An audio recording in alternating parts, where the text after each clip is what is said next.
உங்கள் மைண்டை கொஞ்சம் கூட அமைதிப்படுத்தாமல் உள்ளுக்குள்ளே ஏகப்பட்ட சத்தத்தை வச்சுக்கிட்டு உங்கள் வாழ்க்கையை சரி பண்ண நினைக்கிறது தான் நீங்கள் பண்ணுற முதல் தப்பு. அதுதான் இந்த உலகத்திலேயே மிகப்பெரிய மாயை, இல்லுஷன்.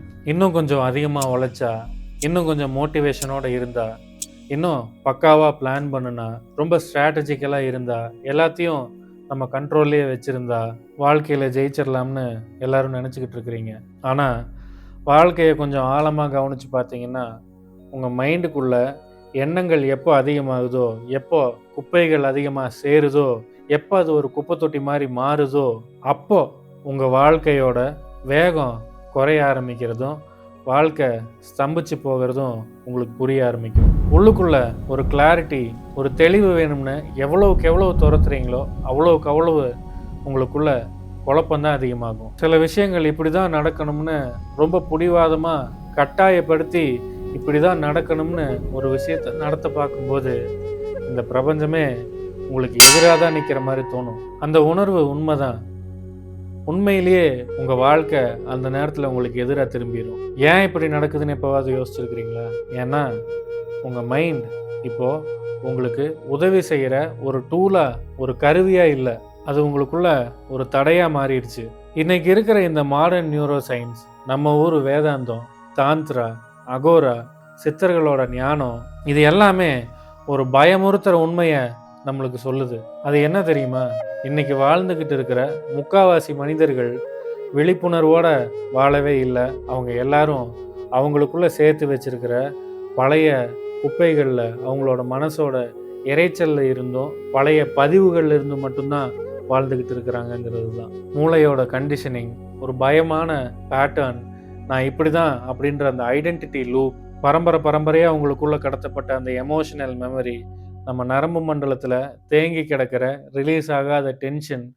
ரொம்ப வருத்தமான விஷயம் என்னென்னா, மனுஷங்க அவங்களுக்குள்ள இருக்கிற அந்த இறைச்சலையும், அந்த சத்தத்தையும், அந்த எண்ணங்களையும், அந்த எமோஷன்ஸையும் தான் நான் அப்படின்னு தப்பாக புரிஞ்சுக்கிட்டு இருக்கிறாங்க.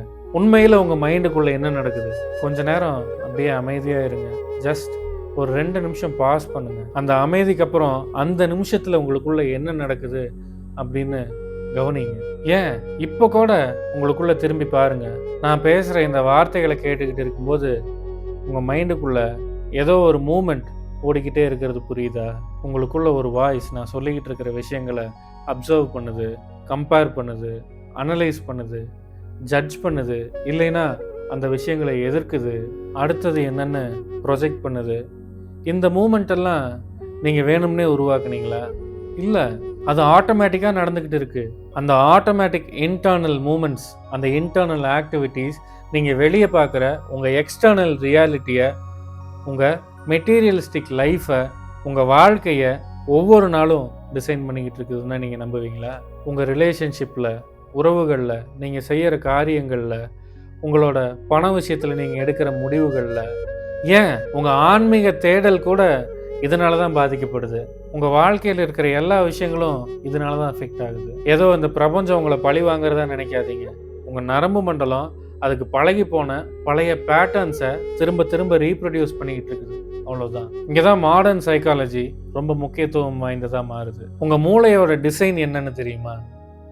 அது உண்மையை தேடாது, ட்ரூத் என்ன அப்படின்னு தேடாது. அது ப்ரெடிக்ட் மட்டும்தான் பண்ணும். ஜஸ்ட் ப்ரெடிக்ஷன், அடுத்தது என்ன நடக்க போகுது அப்படின்னு கணிச்சிக்கிட்டு மட்டும்தான் இருக்குது. அது எதிலிருந்து கணிக்குது?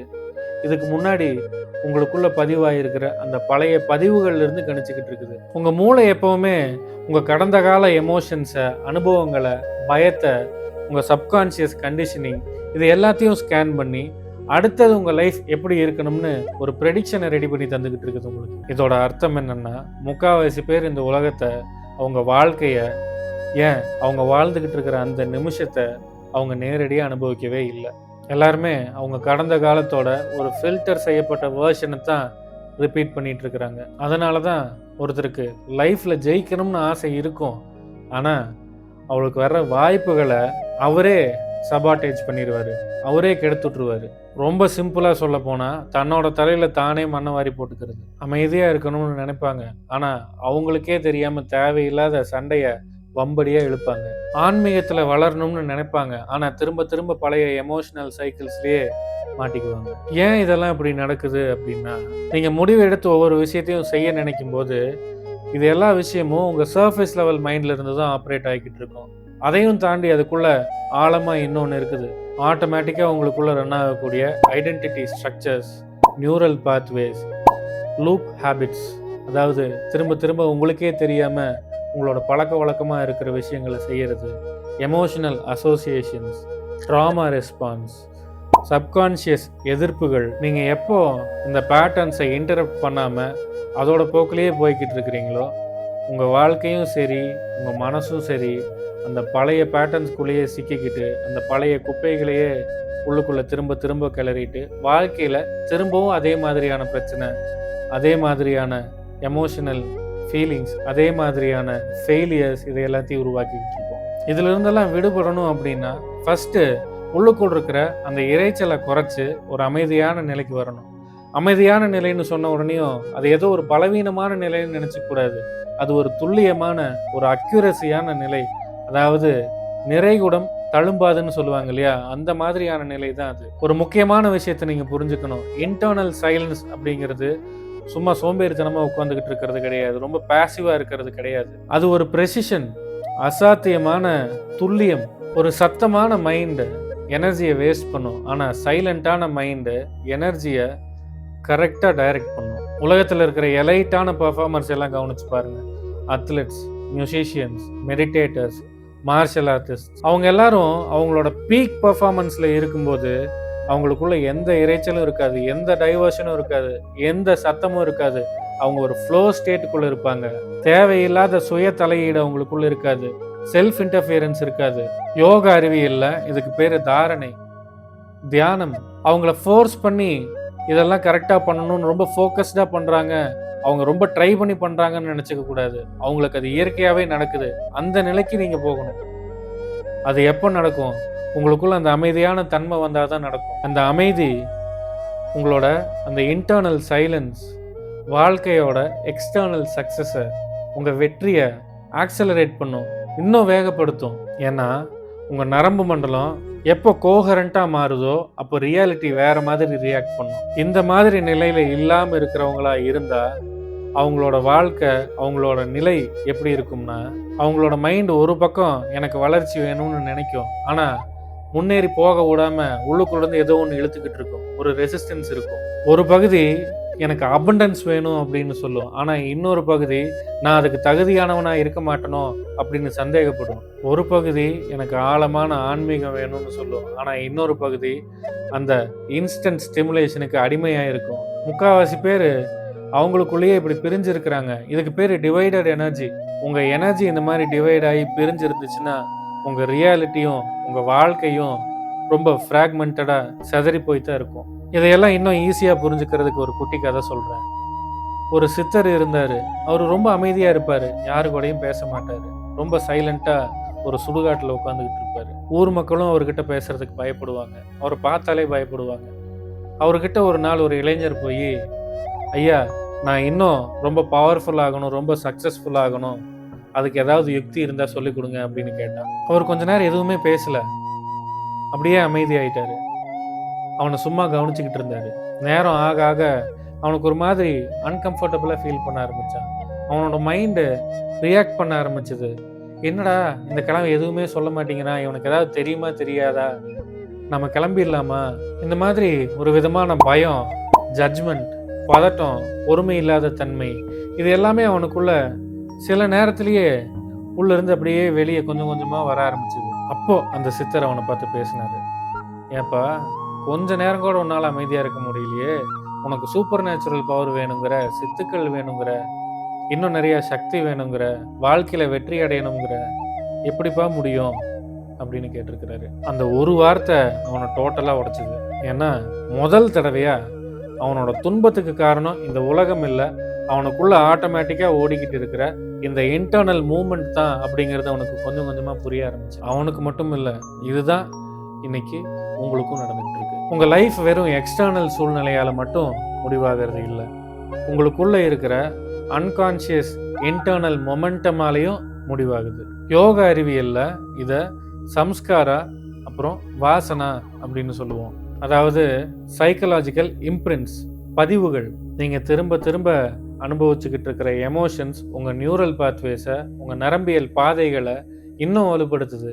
நீங்கள் திரும்ப திரும்ப நான் எதுக்கும் லாயக்கு இல்லாதவன் அப்படின்னு நினச்சா உங்கள் மூளை அந்த இன்செக்யூரிட்டி சர்க்கியூட்ஸை தான் திரும்ப திரும்ப ஸ்ட்ரென்தன் பண்ணும். திரும்ப திரும்ப பதட்டத்தோடவே ரியாக்ட் பண்ணிங்கன்னா உங்கள் நரம்பு மண்டலம் அந்த ஆங்ஸைட்டிக்கு, அந்த ஆங்ஷியஸான சூழ்நிலை தான் அதுக்கு கம்ஃபர்டபுளாக நினச்சி அதுக்கே அது பழகிக்கும். நீங்கள் எப்பவும் மற்றவங்களோட வேலிடேஷனை எதிர்பார்த்துக்கிட்டே இருந்தீங்கன்னா, அதாவது நான் சரியாக பண்ணுறேனா அப்படின்னு யாராவது ஒருத்தர் சொல்லணும், இல்லை நான் ஏதாவது நல்லா பண்ணிட்டேன் அப்படின்னா யாராவது ஒருத்தர் எனக்கு அவங்க என்கரேஜ் பண்ணணும், அவங்க என்னை வாழ்த்தணும், இல்லை நான் இந்த மாதிரி ஏதாவது பண்ணேன்னா மற்றவங்க என்ன நினச்சிக்குவாங்க அப்படின்னு இப்படி எல்லாத்துக்குமே அடுத்தவங்களவே எதிர்பார்த்துட்டு இருந்தீங்கன்னா உங்கள் மூளை எப்போவுமே மற்றவங்களவே டிபெண்ட் பண்ணி தான் இருக்கும். அவங்களோட ரியாக்ஷனை பொறுத்து தான் உங்கள் மூளை இயங்கிக்கிட்டு இருக்குமே ஒழிய அதோட ஆக்சுவலான இன்டெலிஜென்ஸில் அது இயங்காது. முதல்ல அடுத்தவங்களை பற்றி நினைக்கிறத நிறுத்துங்க.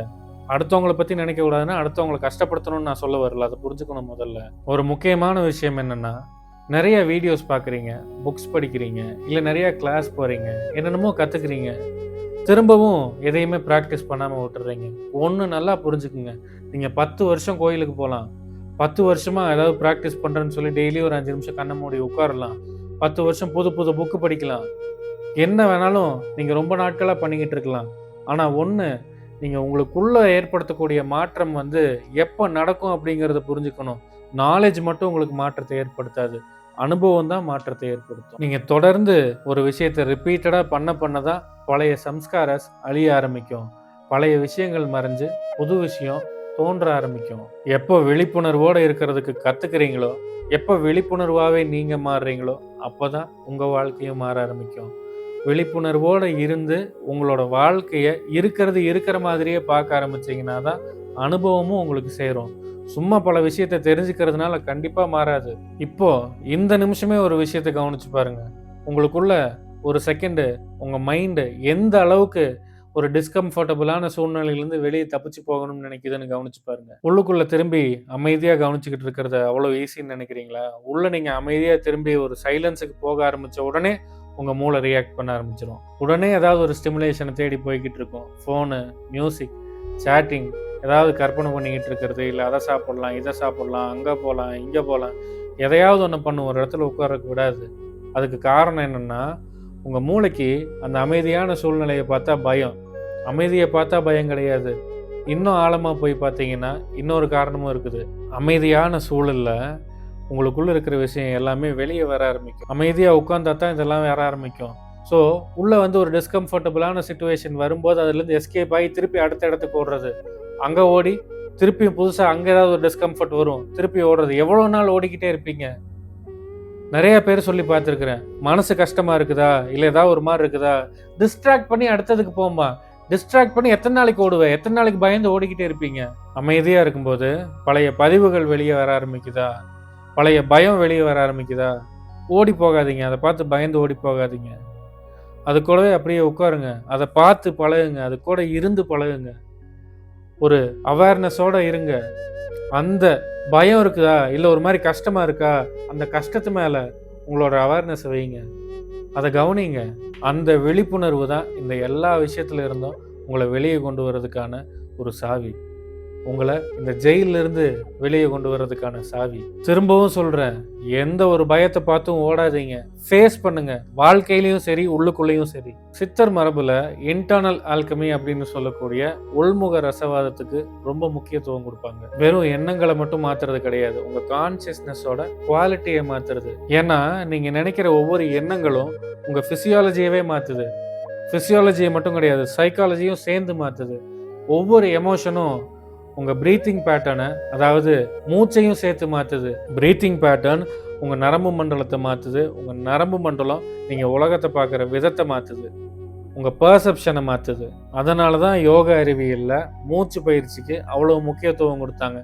உங்கள் எண்ணங்களுக்கும் உங்கள் மனசுக்கும் மூச்சுக்கும் நேரடியான தொடர்பு இருக்குது. மூச்சு தான் உங்கள் உடம்புக்கும் மனசுக்கும் நடுவில் இருக்கிற அந்த பாலம். மூச்சை மாற்ற கற்றுக்கிட்டிங்கன்னா உங்கள் மூளையோட நிலையை, உங்கள் பிரெயின் ஸ்டேட்டை மாற்ற முடியும். பிரெயின் ஸ்டேட் மாறுச்சுன்னா பெர்செப்ஷன் மாறும்.